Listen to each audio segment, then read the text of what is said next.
Setiap ibadah dia ada dia punya kota kiraan dia. Samalah juga kalau kita zakat. Kan zakat kan dia ada kiraan dia. Kan 2.5 daripada kita punya harta kita.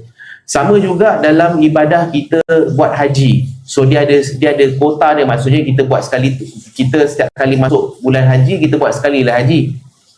Cuma kalau dalam konteks baca Al-Quran, dah lah dia tak ada dalam rukun. Kan tak ada kan dalam rukun Islam tu membaca Al-Quran, tak ada. Soalan saya, berapa banyak kena baca Quran dalam satu hari? Sebanyak mungkin. Okey, berapa minimum nak kena baca? Okey, saya bagi jawapan yang disebut oleh para ulama tentang bila orang tanya, wahai Syekh, berapa banyak ayat Al-Quran, berapa banyak Quran yang aku kena baca dalam satu hari?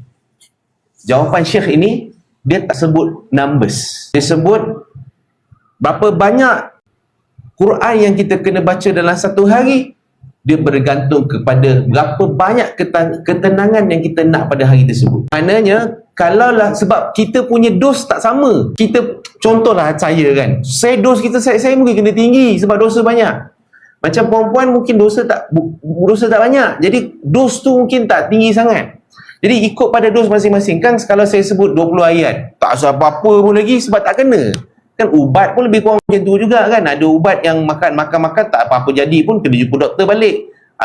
Doktor kena prescribe medicine yang sesuai dengan kita punya kesakitan dan dos kita.